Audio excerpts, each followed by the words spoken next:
السلام علیکم میرے پیارے لسنرز.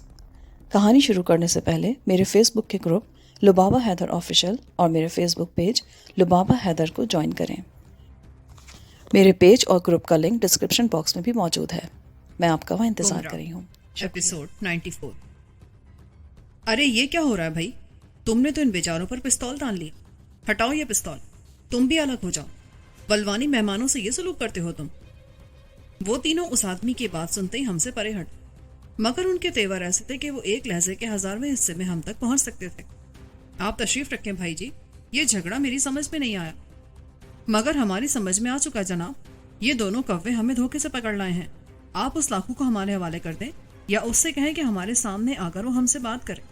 ہمیں معلوم ہو گیا ہے کہ لاکھو آپ کا پروردہ ہے. میں نے اس آدمی کی آنکھوں میں آنکھیں ڈال کر کہا. ظفر نے بڑے ہی ادب سے آگے بڑھ کر کرسی اس کے قریب کر دی. وہ بولا، آپ تشریف رکھیں سائیں. یہ ہے وہ آدمی. اس کا نام جیلانی ہے. میں نے اسے لاہور جیل میں دیکھا تھا. میں اسے کبھی نہیں بھول سکتا. ایک آدمی تھا وہاں کبری. اس جیلانی نے اس کو بچانے کے لیے جیل میں کئی آدمیوں کی پٹائی کر دی تھی. کیا میں جھوٹ کہہ رہا ہوں خان ہاشم خان جی؟ ظفر گٹھاروں نے مجھے حیران کر کے رکھ دیا. اب مجھے محسوس ہو رہا تھا کہ میں نے اسے پہچاننے میں کتنی دیر لگا دی تھی. تم ٹھیک کہتے ہو، اور میرا خیال ہے تمہیں یہ بھی معلوم ہو گیا ہوگا کہ ہم یہاں لاکھوں کی تلاش میں کس لیے آئے ہیں. وہ تنک کر بولا، اگر اس کا علم مجھے ہو جاتا تو میں تمہارا حساب شکارپور میں ہی برابر کر دیتا. اچانک میری نظر میر ممتاز شاہ کے ٹخنوں پر جا. اس کے دونوں ٹخنے سیاہ ہو رہے تھے، جس کا مطلب یہ تھا کہ کسی زمانے میں بغیر چموٹی کے اس کے پاؤں میں بیڑیاں تادیر پڑی رہی تھیں. وہ نشان کسی صاف سیدھے آدمی کے ٹخنوں پر کبھی نہیں ابھرتے. میر ممتاز شاہ کو قطعاً احساس نہ ہو سکا تھا کہ میں کیا دیکھ رہا ہوں اور کس نتیجے پر پہنچ چکا ہوں. وہ ظفر کی باتیں سن سن کر کسی گہری سوچ میں ڈوب گیا تھا، اور کبھی وہ مجھے دیکھتا تھا اور کبھی آبی کو. چند لمحوں کی گمبھیر خاموشی کے بعد وہ بولا، تم انتہائی احمق درجے کے آدمی ہو گٹھارو، اور اول درجے کے بدماش. خامخواہ شریف آدمیوں کو تم یہاں کھینچ لائے. تم نے انہیں جیل میں دیکھا، شکارپور میں کسی لاکھوں کا پتہ پوچھ رہے تھے. سنگھٹ گاؤں کی بات ہوئی اور تم ان کو یہاں لے آئے. کیا واسطہ ہے ان کا ہم سے؟ آ بیل مجھے مار. میں نے کیا جواب دیا؟ تم ان کو محض اس لیے یہاں لے آئے ہو کہ یہ تمہارے ساتھ لاہور جیل میں رہے ہیں. یہاں سنگھٹ میں کیا رکھا ہے ان کے لیے؟ کتے کے بچے، ان کو تم نے خواہ الجھن میں ڈال دی. پھر وہ میری طرف متوجہ ہو کر نرم لہجے میں بولا، میری بات غور سے سنیں بھائی جی. آپ کو سخت غلط فہمی ہوئی ہے. یہاں لاکھوں نام کا ایسا کوئی آدمی نہیں جسے آپ تلاش کرے ہیں. یہ آپ کا گھر ہے. آپ جب تک جی چاہیں یہاں رہیں. جو خدمت کہیں ہم کرنے کو تیار ہیں. مگر ہم شریف آدمی ہیں. میر ممتاز علی شاہ نام ہے میرا. نہ ہم ڈاکو ہیں، نہ کسی ڈاکو کو پناہ دیتے ہیں. آپ غلط جگہ پر آ گئے ہیں. کیا آپ کی والدہ کا نام مائی جیونا نہیں ہے؟ استغفر اللہ، یہ کیا کہہ رہے ہیں آپ؟ ہماری والدہ ماجدہ کا نام ستوت بیگم ہے. آپ کو یہ ساری معلومات کسی نے غلط فراہم کی ہیں. ان کے لیے ہمارا خاص مہمان خانہ کھول دے بلوانی. یہ جب تک چاہے یہاں رہیں. انہیں کوئی پریشانی نہیں ہونی چاہیے. یہ کہہ کر وہ ایک دم کرسی سے اٹھا اور کڑک کر بولا، تم سب دفع ہو جاؤ یہاں سے. ایک دم ردی آدمی ہو تم خنزیر کے بچے. خواہ تماشا بنا کے رکھ دیا. پھر وہ ہماری طرف متوجہ ہوا. میں آپ سے معافی چاہتا ہوں بھائی جی. یہ سارا قصور اس گٹھاروں کا ہے، اس حرام زادے کا. یہ کہہ کر اس نے تڑاک سے ایک تھپڑ ظفر کے منہ پہ دے مارا. وہ خوفزدہ ہو کر جھکا اور تیزی سے باہر نکل گیا. دوسرے آدمی بھی ایک ایک کر کے چپ چاپ اس کمرے سے باہر چلے گئے، مگر وہ آدمی جو پستول سیدھے ہاتھ میں لیے کھڑا تھا وہیں ڈٹا رہا. اس کے ہتھیار کی نال ہماری ہی طرف، اور وہ چیتے جیسی چوکسی اور احتیاط کا مظاہرہ کر رہا تھا. آپ آج رات ادھر ہی ٹھہرے، میں اپنا مہمان خانہ کھلوائے دیتا ہوں. میر صاحب وہاں سے ہٹنے لگے تو ابھی بولا، ہم ابھی واپس جا رہے ہیں قبلہ میر صاحب. اب ہم یہاں نہیں ٹھہر سکتے. آپ کے حسن سلوک کا بہت بہت شکر. مجھے امید ہے کہ اب آپ ہمارا راستہ نہیں روکیں گے. نہیں بھائی جی، ہمیں آپ کا راستہ روکنے کی کیا ضرورت ہے؟ آپ جانا چاہتے ہیں تو چشمے ماں روشن دل ماں شاد. کستوری، ان صاحب کو دروازے تک چھوڑا. میر ممتاز علی نے اس آدمی سے مخاطب ہو کر کہا جو ہم پر پستول تھانے کھڑا تھا. ٹھیک ہے میر صاحب، چلے سائیں، میں آپ کو باہر چھوڑاتا ہوں. اس کا لہجہ یکدم نرم ہو گیا. اس کی بات سنتے ہی ہم کمرے سے نکلے اور صحن کو عبور کر کے حویلی سے باہر نکل آئے. کستوری ہمارے ساتھ دروازے تک آیا، اور جب ہم کوئی 10 گز آگے نکل گئے تو اس نے دروازہ بند کر لی. یار، یہ چکر میری سمجھ میں نہیں آیا. اصل آدمی کا چہرہ تو ہم دیکھ ہی نہیں سکے. آبی نے کہا،